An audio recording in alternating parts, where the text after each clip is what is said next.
Ismail international festival की शुरुआत इतालवी फिल्म द टाइगर्स नेस्ट के साथ हुई। यूरोपीय संघ के राजदूत श्री हर्वे डेल्फिन ने फेस्टिवल का उद्घाटन किया। 40 देशों की 150 फिल्में दिखाई जा रही हैं। नई दिल्ली 28 जनवरी 2025। यूरोपीय संघ के राजदूत महामहिम श्री हर्वे डेल्फिन ने नई दिल्ली में इस्माइल फाउंडेशन की पहल Smile International Film Festival for Children and Youth SIFFCY के 11वें संस्करण का उद्घाटन किया। यूरोपीय संघ भारत में यूरोपीय संघ का प्रतिनिधिमंडल के साथ साझेदारी में आयोजित किया जा रहा है। यह वार्षिक फिल्म महोत्सव 28 से 30 जनवरी 2025 के बीच नई दिल्ली के श्री फोर्ट ऑडिटोरियम में आयोजित किया जा रहा है। इसके अलावा हाइब्रिड मोड में भारत भर में 100 से अधिक स्थानों पर इसका आयोजन किया जाएगा। यह सिप्सी को भारत का सबसे बड़ा महोत्सव बनाता है। सिप्सी 2025 की शुरुआत ब्रैंडो क्विल्ची द्वारा निर्देशित बहुप्रशंसित इतालवी कृति द टाइगर्स नेस्ट के साथ हुई।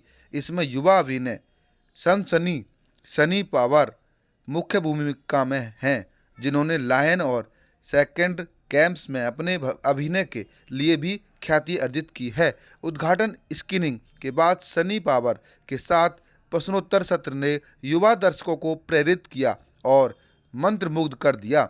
इस महोत्सव में कई प्रसिद्ध फिल्में भी दिखाई गईं, जैसे पोलैंड से Lampo, Taiwan the doubles match, Netherlands से बिगमैन, जर्मनी से विनर्स, भारत से सो अरिंग बिंग्स, जर्मनी से ग्रीटिंग्स फार्म मार्स, ईरान से 7600, लिथुआनिया से ए बटरफ्लाइज हार्ट आदि। महोत्सव के दौरान क्यूरेट फिल्मों की स्क्रीनिंग के साथ साथ विभिन्न रचनात्मक कार्यशालाएं और पैनल चर्चाएं आयोजित की जाएंगी। नमस्कार, मैं जितेंद्र मिश्रा हूं। मैं director smile international Film Festival for Children and youth और मैं खुद एक फिल्म मेकर हूं। ये 11वां साल है हमारे फेस्टिवल का, जो दिल्ली में हो रहा है और 100 अदर लोकेशंस में हो रहे हैं साइमल्टेनियसली। तो मेरे हिसाब से ये इंडिया का सबसे बड़ा फेस्टिवल है, क्योंकि 100 डिफरेंट लोकेशंस में एक साथ हो रहा है और मोटा हम लोग 7 दिन में 5 लाख ऑडियंस को कैटर कर सकते हैं। इसमें यूरोपियन यूनियन भी जुड़ा है आपके साथ? जी, हम लोग in partnership with European union हम लोग इसको को होस्ट कर रहे हैं इस बार। इसकी क्या क्या विशेषता है सर? बेसिकली हम ये चाहते हैं कि हमारे बच्चे जो हैं बाहर की दुनिया को देखें सिनेमा के थ्रू। उनका जो आर्ट है, कल्चर है, उनके ट्रेडिशंस हैं, उनके वैल्यूज जो हैं, उसको बेसिकली एक्सचेंज करें।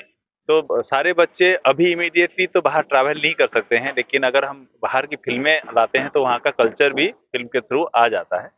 तो ऑब्जेक्टिव एक है कि हम यूरोपियन यूनियन से जब हम लोग पार्टनरशिप कर रहे थे, तो हमारे लिए बहुत इजी हुआ यूरोपियन फिल्म को यहाँ पे क्यूरेट करके लाने के लिए। तो बड़े सारे कंट्रीज हमारे पार्टनर्स हैं, जैसे कि मैंने मेंशन किया था कि इटली है, पोलैंड है, लिथुआनिया है, फिनलैंड है, जर्मनी है। इस कंपनी से हमारे मतलब एक कंट्री से मल्टीपल फिल्म्स आए हैं और टोटल 150 फिल्म्स हैं। कुछ शॉर्ट फिल्म्स हैं, डॉक्यूमेंट्रीज भी हैं और बड़ी सारी फिल्में हैं जो बच्चों ने भी बनाया है। तो ये बहुत ही एक पैकेज है, एक प्लेटर कह सकते हैं, एक महाराजा थाली कह सकते हैं फिल्मों के लिए, कि सब कुछ है तो इससे समाज में क्या बदलाव आएगा? बिल्कुल। जैसे हमें लगता है कि film is the most powerful medium, to to inspire people to depict the reality. तो हमें लगता है कि मैं अगर कोई स्पीच दे रहा हूँ तो लोग बहुत ज़्यादा इंटरेस्टेड नहीं होंगे, लेकिन वो स्पीच में जो मैं बोलना चाह रहा हूँ अगर ऑडियो विजुअल मीडियम के थ्रू मैं दिखाऊं या कोई भी आर्ट फॉर्म में अगर दिखाऊं, तो वो लोगों को एंटरटेनिंग भी होता है, एंगेजिंग भी होता है और एडुकेटिंग भी होता है। तो फिल्म के थ्रू हम सोसाइटी में एक बहुत अच्छा मैसेज देना चाहते हैं, चाहे वो फ्रेंडशिप के ऊपर क्यों ना हो, वो फैमिली वैल्यूज के ऊपर क्यों ना हो। हम अगर बड़े बड़े टॉपिक की बात ना करें, क्लाइमेट चेंज या वुमेन एम्पावरमेंट या एजुकेशन, ये सारे टॉपिक हम लोग फिल्म के माध्यम से कर सकते हैं। दूसरी बात यह है कि बच्चों के लिए जब हम लोग सोच रहे हैं, तो बच्चे क्या है कि जैसे एक मतलब उनका जो अभी ग्रोइंग स्टेज होता है, उस टाइम पे जो उनके माइंड में हम लोग इंजेक्ट करते हैं बाहर से, वो शायद उनके अंदर रह जाता है। तो हमारा ये इंटेंशन है कि अच्छे फिल्म दिखाएं, तभी हम बोलते हैं कि this is the biggest celebration of good cinema पूरे देश भर से। क्या मैसेज देना चाहेंगे सिर्फ इसके लास्ट जो भी लोग इस वीडियो को देख रहे हैं, जी। क्या मैसेज क्या देना चाहेंगे? सबको ये बोलना चाहता हूँ कि हम लोग जो गुड सिनेमा है उसको प्रमोट करना चाहिए। आज के जो डिजिटलाइजेशन, जो डिजिटल रिवॉल्यूशन हुआ है, ऑनलाइन बहुत सारे कंटेंट है, रील बन रहे हैं, शॉर्ट फिल्म्स बन रहे हैं, उसमें अच्छे भी कुछ हैं, बुरे बहुत ज्यादा हैं। और आज मतलब जिन जो है वो बोतल से निकल चुका है, उसको तो हम कंट्रोल नहीं कर सकते हैं। लेकिन अगर उस जगह पे बहुत सारे मतलब बहुत अच्छे फिल्में नहीं है, उसके अगेंस्ट में हम बहुत सारे अच्छे फिल्में वहाँ पे बच्चों के लिए प्रोवाइड करें। तो एज ए पेरेंट्स भी, as a teacher, as a common public, हमें हमें इस तरह की अच्छी फिल्मों को प्रमोट करना चाहिए और ज्यादा से ज्यादा बच्चों को दिखाना चाहिए। SIFSI is a fantastic festival. It's a fantastic opportunity for young boys and girls to see wonderful films from all over the world. And I just can recommend for everybody to come here and go and see the films and learn more about views of of other people of other countries. And it's really something you should go for. Yeah, I think SIFSI is one of the biggest children film festival all over the world. And as far as I know, G2 is the president of the Children Film Festival Association.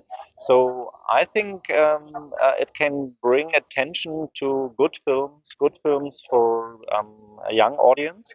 And just saying that I think it's a big contribution in promoting good films, and that kids and youth shall watch their mobile. They should go to the cinema and see good films. Thank you.